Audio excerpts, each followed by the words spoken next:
In all actuality, there really only is one reason why you should own gold. But I'm going to break it down for you because under the umbrella of that one reason lies 7 others that further clarify why gold is good to own. We'll talk about it as we explore.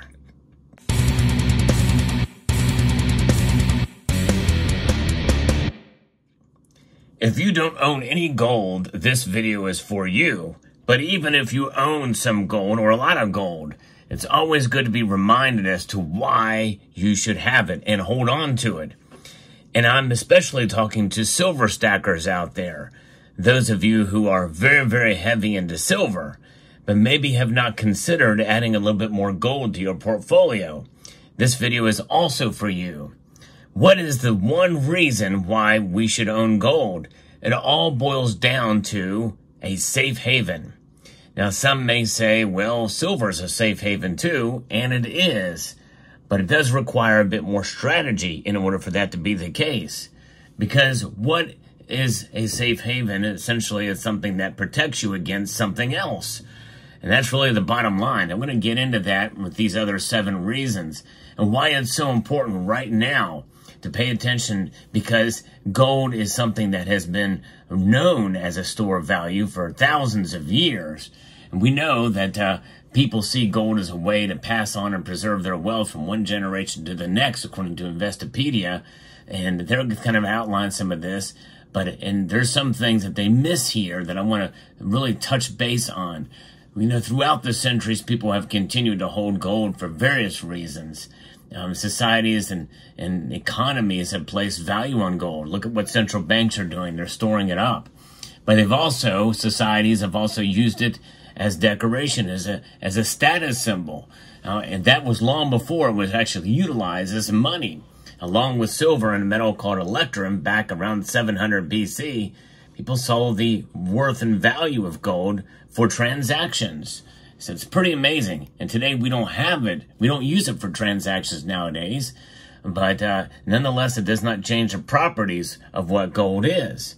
As money, and gold doesn't corrode and it can be melted down, making it easy to work with and stamp as a coin. And also for many other decorations as well. You've heard of gilding and you've heard of fine plating as well. In fact, you can buy gold-plated trinkets nowadays for pennies on the dollar. Gold has a unique and beautiful color unlike other elements. The atoms in gold are heavier, and the electrons move faster, creating the absorption of some light, a process that took Einstein's theory of relativity essentially to figure out the reflectivity of this gold color. Gold is its own color. It has a yellowish appearance to it, but essentially it is unique in that regard. So we talked about it being the safe haven, but what makes it a safe haven? Well, there's 7 reasons that make it a safe haven. The US dollar being one of the most important reserve currencies around the world, well, it can weaken from time to time. We've seen it in the past. It actually did weaken somewhat for about 10 years, from 1998 to 2008. And you remember how gold's price fell fairly dramatically between 1999 and 2001 and 2002. It was pretty remarkable. That was the lowest. And of course, we saw during that time, central banks around the world ended up selling off some of their gold reserves.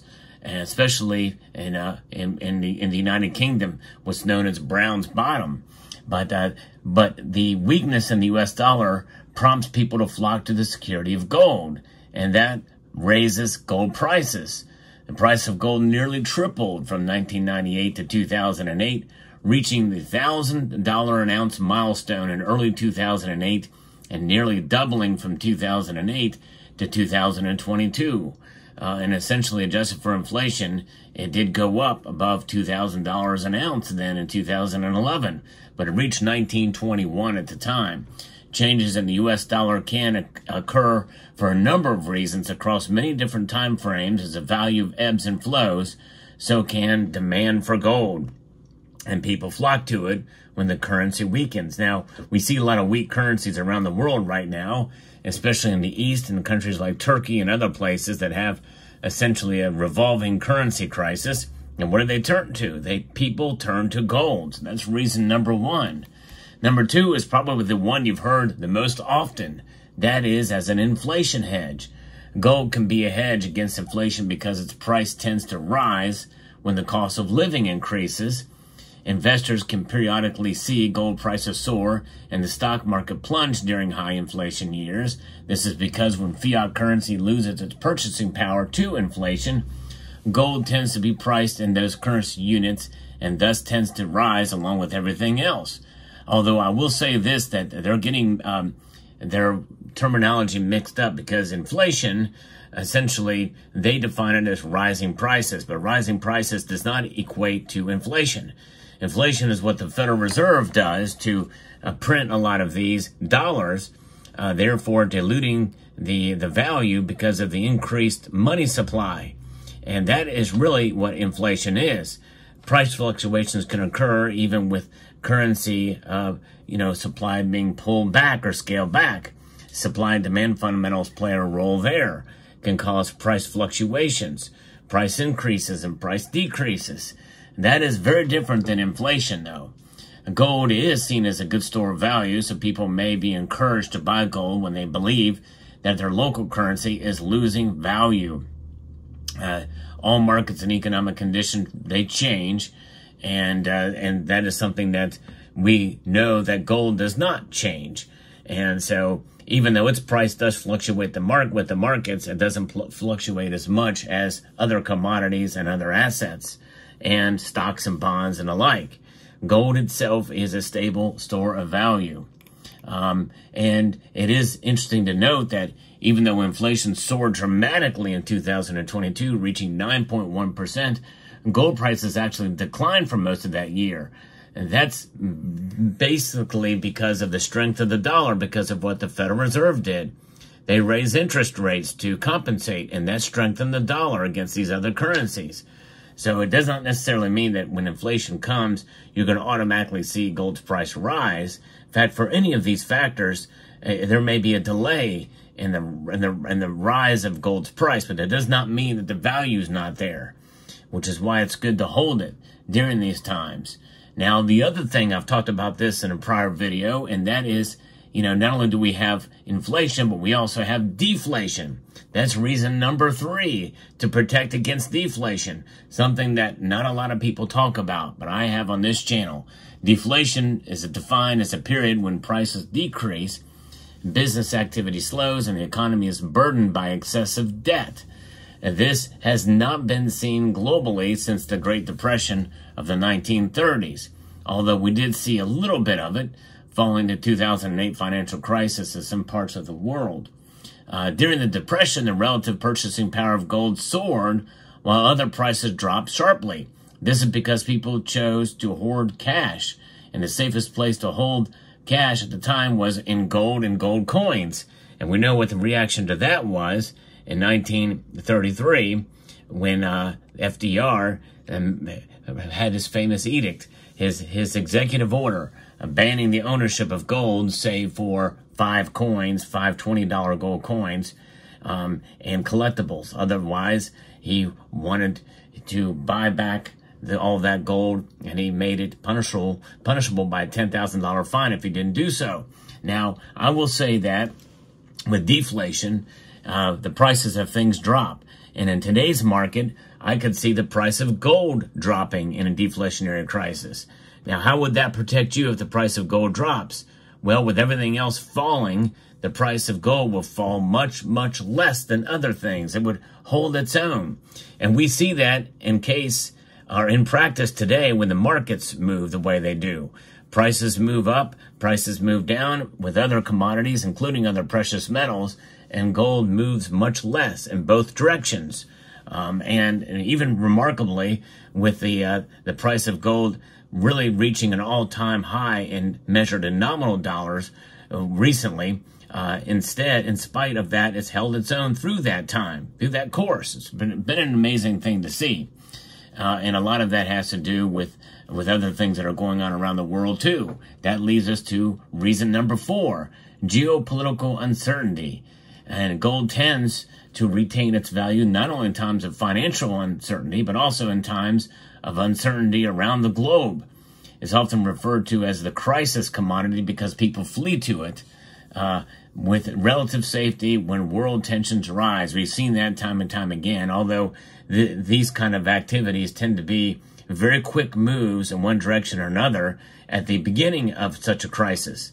But once the crisis settles in or subsides, well, the price of gold goes back or retreats somewhat. So it is a good way to protect yourself, but we've not seen geopolitical uncertainty in this century, and really for much of the last, that has caused it to really maintain during a dramatic situation in terms of a geopolitical event. But if that were to happen, well, you know the gold would be there for sure. And then the other one, 5, the 5th one, is the constraint in the supply of gold. Much of gold supply in the market since the 90s has come from sales of gold bullion from the vaults of global central banks. This selling by global central banks slowed greatly in 2008. In fact, during the time when from 1998 to about 2008, central banks were selling some gold, but it slowed down. At the same time, the production of new gold from mines has been declining since the year 2000. And so, therefore, when supply constraints are there for gold, well, that means, especially if it's not available, the price tends to rise.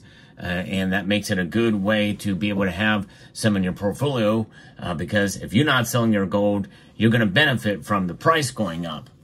And then number 6 is increased demand. Much like any other commodity, gold definitely is a commodity as well as a monetary metal. There are times when you're going to see increased demand for the metal. In previous years, increased wealth of emerging market economies boosted demand for gold. In many of these countries, gold is an integral part of culture. In China, where gold bars are a traditional form of savings, the demand for gold has remained steadfast. India is the 2nd largest gold-consuming nation in the world. It has many uses there, including jewelry. As such, the Indian wedding season in October is traditionally the time of the year that fuels the highest global demand for gold. It's also grown amongst investors. Many are beginning to see the commodities, especially gold, as an investment class in which funds can be allocated, such as the SPDR Gold Trust, and which has become one of the largest and most frequent exchange-traded funds in the United States. Now, we know that ETFs and paper and derivatives market means that there's a lot more of those paper representations than there is the physical gold to back it. Notwithstanding, that means they have to add to the gold reserves or to the gold holdings in order to make it at least give it the appearance of being backed by gold. So even if it's not a one-to-one, the more of those derivatives that are bought, the more they got to keep buying gold in order to have it there. And increased demand also has been seen, especially wildly among central banks since 2022, reaching levels we've not seen since 1967. And that alone has an increased demand, and that is what has been the main driver for gold's price going up in the past couple of years here. But the 7th one, which finishes our umbrella of gold as a safe haven, is about diversification. Diversification is finding investments that are not closely correlated with one another. Gold has historically had a negative correlation to stocks and other financial instruments, and we've seen that bear out throughout history. In the late 1970s, they were great for gold but terrible for stocks. The 70s and 80s were great for gold but terrible for stocks as well. And the late 90s and mid-2000s were excellent for stocks but horrible for gold. So it's a hedge. It's a way to diversify your portfolio. That's why you really shouldn't look at gold as an investment. Although, if you do look at it as a counter investment, I guess you could in that regard. But nonetheless, that is something to see for sure. Now, what did we see? In May of 2024, gold reached an all-time high measured in nominal dollars. Still has quite a ways to go to reach its all-time high measured in real dollars adjusted for inflation. Still, nonetheless, gold is a metal that I think is a good reason to have because it moves much less than silver and other precious metals, and it is more predictable. If you can predict such a thing in these crazy markets, gold is the safest bet, I think, to have in your portfolio. And even now, with the price as high as it is, you can find fractional pieces now for not a whole lot more than you would, premium-wise, than 1 ounce pieces. Now, situations vary in that regard, but it's still a good idea to have. And I encourage my viewers to diversify and get a little bit of gold, especially if you're a silver stacker. If you don't have any at all, do not be intimidated by the metal. It is there, and it does not move. It does not react. It's not going to bite you. The price may hurt a little bit, but it just depends on which type you buy. And I think it's a good idea to practice discipline in saving up to buy some gold, to have a safe store of value. I think everybody should have a little bit of gold in their portfolio.